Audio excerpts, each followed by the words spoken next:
Start of the next school year feels so far away for most families, but really is top of mind for those with the upcoming pre-K and kindergarten students. So here with everything you need to know to get you registered, get the kids registered, we have Dr. Ashley Stevens from Cabell County Schools. And this is such an exciting time for families when they have a little one getting ready to start. There's nothing like a first day.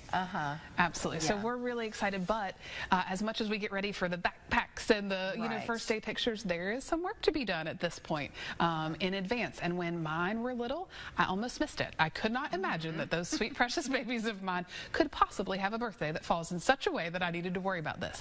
So in case there are other families out there, it's time to kind of pop in and say kindergarten and pre-K registration is starting now. And depending on when your kid's birthday fall, it may be time for you to start paying attention to that stuff. So what advice do you have? What do families need to do to get the kids ready and registered? Absolutely. So we have a registration event on March the 1st, when you can come in with your completed packet of work. Our packets are available starting February 26th, so you can arrive with your packet and some of the materials that you need. They need, birth certificates and proof of residency and things, and get to see your school and meet the teaching team. You may not know who your teacher is, but you'll get to meet the team and see where all the fun is going to be. Yeah, it really is fun to get the kids there and let them look around where they are going to be spending time and making some fast friends. Now, what if families don't have all the documents that they need for that registration? Absolutely. Come on anyway.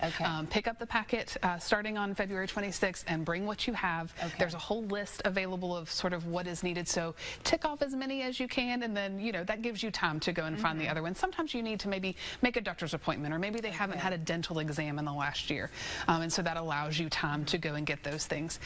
So just come as you are, bring what you have, and once the kids are in the building, there's something that makes it a little bit more concrete. So your conversations and your play at home can be a little bit more targeted. Of when you go down the hall or when you go to the cafeteria, you can start having those conversations because they've seen it and it's real.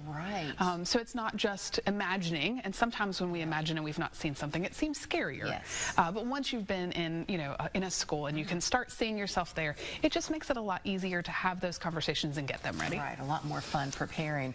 What if families aren't sure which school their child will attend? Absolutely. So we have a website called Info Finder. I've got a link for you guys. You go there and plug in your address, and it will tell you not only which school, but like what time your bus picks up and where the pickup is. So we use it a lot for school bus routes. But if you don't even quite know yet where your kids are going, this is a great opportunity. You just plug in, where you are. So if we lived right here, this tells us, where our schools would be.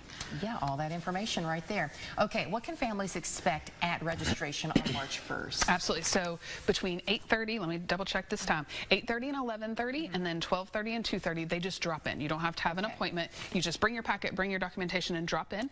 The teachers will be ready to greet you and kind of give you a rundown of what to expect.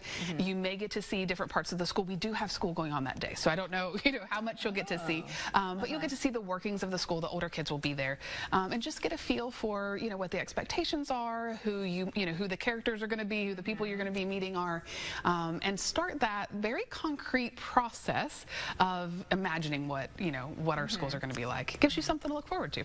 Definitely. So talk to us about what is the age cutoff for admission? Yes, so this is the one that almost got me, man. For pre-K, it's if you are 4 before July 1st. And kindergarten, if you are 5 before July 1st. Okay, that's easy to remember. Yes. Now, are there any other events for pre-K and kindergarten families coming up? Yes, it's almost time for Super Saturday. And that is our annual collaboration with the United Way of the River Cities. It is a big fair festival kind of vibe, and you'll be able to get information from the local nonprofits and community organizations that are targeted for that age group. So even if your kids aren't quite ready for this, come on down. It's from 11 to 2 on March 16th. And in addition to the resources and the information, you will also be able to do registration there on site. If for some reason you couldn't make it to us on the 1st, we're coming to you on the 16th. That is very convenient, making it a lot easier. I remember taking my kids to Super Saturday, so I'm thrilled to see that it's still going on. It's an institution at this point. It really is. It really is. Well, Dr. Stevens, these are great tips to help families get the kids ready for school. Absolutely. We can't wait to have them. This is just a really great time.